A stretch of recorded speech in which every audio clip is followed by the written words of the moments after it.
الأصل في العلاقة مع الزمان هو علاقة استثمار. الله عز وجل سيسألنا يوم القيامة 4 أسئلة، واحد منها عمره فيما أفناه، شبابه فيما أبلاه.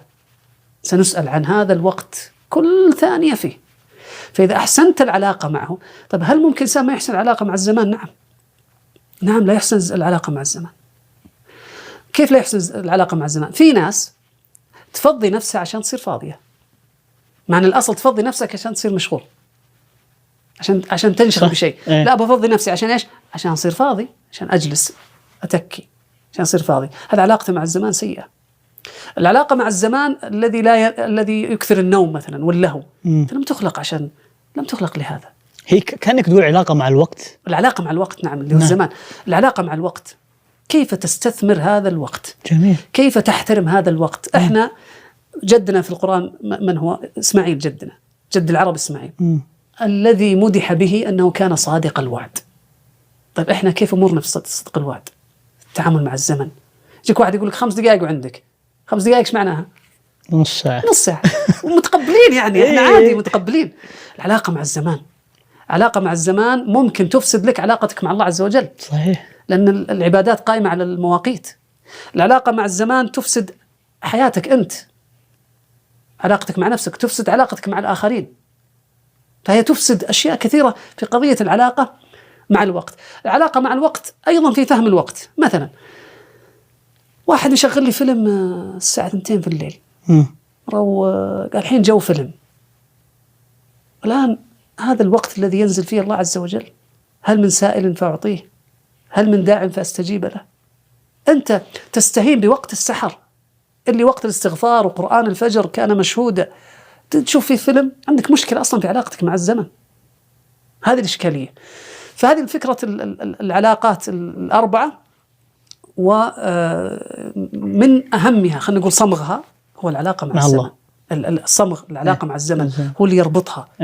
يربطها علاقتك، هذه العلاقات يربطها علاقتك مع الزمن. عشان نوضح أكثر في قضية العلاقة مع الزمن، احنا ممكن ناخذ تمرين كذا. جميل. طيب يلا شوف الإطار الزماني الآن.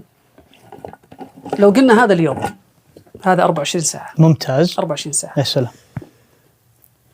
شوف العلاقة مع الزمن، إيش معنى 24 ساعة؟ أنا لو أعطيك 24 ساعة، لو أعطيك 24 كيلو حديد. في واحد أخذ 24 كيلو حديد وسواه بها صاجة وباعها ب50 ريال. واحد قال لا بسوي بها أطناب خيمة وباعها ب300 ريال. نفس 24 كيلو حديد. واحد قال لا أنا بسوي بها تروس وباعها ب10,000 ريال. جاء واحد قال لا بسوي بها مثلا عقارب ساعة وباعها ب50,000 ريال. واحد قال لا بسوي بها محرك براغي لمحرك طائرة وباعها ب100,000 ريال. كلهم عندهم 24 كيلو حديد، بس ما الذي فعل هذا الفرق؟ هذا الفرق. هذه 24 ساعة. جميل. عندي وعندك وعند الثاني والثالث. كلنا. ما تسمع ناس أحيانا يقول لك يا أخي وين تلقى وقت فيه؟ كثير. وين تلقى وقت؟ يا أخي ما شاء الله عليك، يا كثرك، يا كذا. هو يعبر عن حالة عدم البركة في وقته. صحيح. هو لا يدير وقته بشكل جيد.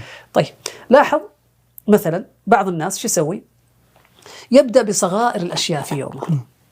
يجي يلعب سوني، يلعب أو بعدين يأكل. طيب عشان يأكل يعني قصة، يروح مطعم بعيد وما أدري إيش، ويروح يومه وريلز على شورتس على تيك توك على ما أدري إيش، ساعة ساعتين 3 4 وراح يومه كله في صغائر الأمور. ثم بدأ عادي والله نسيت عندي واجب ولا بدأ عملية المدرسة مثلا. وبدأ في بعض الأمور الأخرى، والله بيروح يحلق، بيروح أبوه موصي على حاجة، عنده واجب مدرسي، عنده كذا. طيب جاءت الأمور الكبيرة اللي هي الصلوات ال5، أشياء كبيرة، فلازم عندنا 5. هذه واحدة، هذه الصلاة الثانية، الصلاة الثالثة، الرابعة، الخامسة. طلبات أهله شيء كبير يعتبر. عنده اختبار ما له مكان، راح يومه عنده اختبار. عنده مناسبة اجتماعية ما يقدر يحضرها. عنده موعد أسنان ما يقدر يروح له. طيب إيش اللي خرب عليه؟ ما نظم وقته، إنه بدأ بالصغائر، ملأ وقته بالصغائر. صحيح. بالصغائر. طيب علشان هو يلتزم بهذه الأشياء نقص من الصلاة. صارت الصلاة الفجر مع الدوام، خلاها كرة واحدة خلاص، عشان يبغى عشان يلحق. كل عمل صغير تأخره يطلع كرة كبيرة. ما تشوف الناس ليلة العيد كلهم في الحلاقين، صح، فجأة يصير حلاق الشمغ كلها زحمة. فجأة جاء العيد، لا من زمان جاي العيد، من زمان معروف العيد. فجأة السوبر ماركت قبل رمضان بيوم زحمة والسمبوسة ومعارك ليش؟ هي كانت هنا أشياء بسيطة، قبلها بأسبوع المحلات فاضية، بس ليلة رمضان صارت كذا، أخرها وكبرت. أي شيء صغير إذا جاء وقته تحول إلى هام وعاجل وكبير. واحد حشوة أسنان ضعيفة تاركها سبحان الله ورمت عنده في ليلة الاختبار، يلا عاد القم. أيوة. تسوي ضرسك ولا تذاكر ولا شو تسوي، يتبهدل. ليش؟ أنت تاركها، هي صغيرة والله الحمد لله، دام يأكل من هنا قال خلاص أكل من هنا، سيد تمساح عادي يأكل من هنا يأكل من هنا. في لحظة ما عاد يقدر تصير كبيرة، ما قدر. ولاحظ كم عندنا من كورة ما قدر يسوي شيء. طيب لو جينا الواحد غيره قال لا الدعوة مي بكذا. الآن هذه كم كورة؟ هذه 6 تقريبا. كم؟ هذه 6. طيب هذه كم كورة؟ هذه 10. صلى الصلوات الخمس ودراسته، راح نادي مثلا وجلس مع أبوه وأمه وذاكر امتحاناته وراح المواعيد المهمة كلها. ترى هذا مو بنفسية، ترى هذا يفلها، ترى هذا موسع صدره، وترى هذا يعني ترى مثلك. شلون؟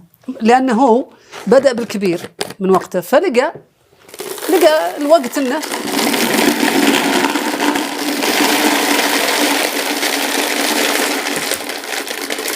وترى عادي، ترى هو صلى ولعب بعد الصلاة، بس أنت أو هو أو الآخر لا لعب لين فات، حط الأولويات ومشت الأمور ولقى في وقت الساعة. جت السوني، هذا ما يلعب سوني إلا يلعب سوني ترى، بس يذاكر بعدين يلعب سوني. يصلي ويتسنن، ترى يلعب سوني. كم الفرق اللي بيني وبينك؟ أنت صليت وتسننت ولعبت سوني، ترى الفرق اللي بيننا 5 دقائق. أنا بس سوني وما في وقت للصلاة. لا بس أنت الفرق اللي بيني وبينك 5 دقائق. في فهذا أيضا يلعب وموسع صدره ودراسته زينة واختبارات وضرسه معورة ليلة الامتحان وأموره طيبة وما القام يعني ويومه فيه بركة أكثر من يوم هذا. صحيح. 10 مهام سواها، هذا 5 مهام أو 6 ولعب وغير وسوي، مع أنه لعب وسوى كل شيء. والله يا أبو شايع، عندي واحد اسمه الله يذكره بخير أبو عبد الله الدكتور أحمد، ما يبقى اسمه لين ما استأذنته. كنا نلعب إحنا صغار. كنت اسمه اسم العائلة يعني. وإحنا نلعب كورة، كنا نجتمع في بيتهم. جميل. لأن لسببين، عندهم حوش كبير، كنت أنا في رابع ابتدائي، في حوش كبير 2 كان يجيه مدرس. إحنا علشان نجتمع بعد الصلاة، في ناس يجون من حواري بعيدة، يعني ناخذ أبو 10 دقائق، أبو 10 دقائق بس عشان نجتمع. بعدين التفريقة تأخذ لها ربع ساعة، يعني أنت مين مع مين مدري إيش وكذا، أمس أنتم فايزين علينا. أحمد كان مو موجود، مع أن البيت بيتهم، مو موجود في 5 دقائق ولا 10 دقائق اللي هي ربع ساعة. كان عنده مدرس يعلمه إنجليزي بس. هذه 15 دقيقة فرقت أحمد عنا. لما جينا في المتوسط الإنجليزي حقه مرة كويس، إحنا أول مرة نشوف المتوسط الإنجليزي. الثانوي أحمد مرة ممتاز في الإنجليزي، إحنا يادوب في الإنجليزي. أحمد استطاع أن يدخل كلية الطب بكل سهولة، إحنا كلنا ما قدرنا ندخل ما شاء الله التخصصات اللي تتطلب الإنجليزي. وين كان الفرق؟ استفاد من وقته 15 دقيقة. شوف الآن لو هذا صاروخ عندك، هذا صاروخ مايل 2 ملي وهو هنا كبير، هو 2 ملي عادي، ترى 2 ملي عادي. بس لما يطلع فوق في غير 2 ملي هذه بتصير 2 كيلو. أحمد كان يشتغل على 2 ملي هذه، 2 ملي بس، 15 دقيقة إنجليزي، وعنده 5 دقائق قبل المدرسة، قبل يروح المدرسة يراجع قرآن، فحفظ من القرآن ما حفظ، وتعلم إنجليزي، وصار استشاري الآن ناجح وشاطر ورائع ومذهل. والفرق ترى أشياء بسيطة جدا. الفكرة في قضية بركة الوقت، كيف يتعامل الإنسان مع هذا الوقت، بأنه يبدأ بالأشياء الكبيرة ثم يدخل الأشياء الثانية اللي هي من رفاهية، من الرفاهية، من قشور الحياة. وترى مو بالضرورة الناس الناجحين نفسيات وشديدين وكذا وصلعة ونظارات ومتبهدل وجاي سكر وضغط. لا هذا في الأفلام يعني. صادق. لا ناس سعيدين مبسوطين وموفقين بإذن الله تعالى. والله يا أبو بدر والله إني مستمتع جدا. شكرا. بس عندي سؤال. سم. أنا فهمت كل شيء. طيب. فهمت الترتيب وذا، بس التنفيذ إيه؟ كيف أنفذ؟ يعني أنا أمانة وأتوقع في كثار نفس وضعي، أنا أعتبر من أحد الكور ال5 اللي هي الصلوات، مقصر بالكرة الأولى اللي هي صلاة الفجر. نعم. أحاول، ولكن طبيعة عملي تجبرني إني أتأخر لليل فتروح علي. إيش أقدر أسوي حلول؟ كيف أنظم وقتي بحيث إنه يمشي على إني أحلل 24 ساعة كاملة وفيها فائدة لجسمي، فائدة لعقلي، الناس اللي حولي، لشغلي؟ كيف أقدر أسوي الشيء هذا؟ أول شيء هذا معتقد وليس حقيقة. كيف يكشف الإنسان نفسه؟ هل أنا ما أقدر أصلي الفجر لأني فعلا أنام متأخر وكذا؟ طيب لو كان عندي رحلة طائرة مع التصوير، والله أن الواحد يقوم قبل المنبه، أنا أشهد، يفزفز، أنا أشهد، يفزفز. تبي جهاد النفس. أنا أعرف واحد من ربعي إذا سهرنا في الليل ونوم الثقيل، والله أنه ينام في الأرض في بيته عشان يقوم، يقول عشان ما نام زين وراي صلاة فجر. ما شاء الله. إذا تأخرنا زيادة والله أنه ينام في المسجد ما شاء الله عشان يقومه المؤذن. ما شاء الله تبارك الله. توفيق من الله. ما شاء الله. أو في ناس يقول حط منبه زين يقول سويت اللي علي، سويت اللي علي. لا، ما هي بكذا.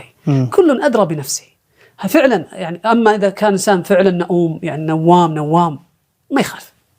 أما والله نوام في الصلاة، وإذا جاء وقت الفلة والضحك قمت، الأشياء المهمة اللي أنت تعتبرها مهمة، مجرد ما تعتبر الصلاة مهمة سيعينك الله عز وجل عليها. هي مسألة قناعات داخلية. الوقت، شوف الوقت أيضا في أوقات فيها بركة. يعني السلف كانوا يقولون عجبا لمن ينام من بعد صلاة الفجر إلى طلوع الشمس.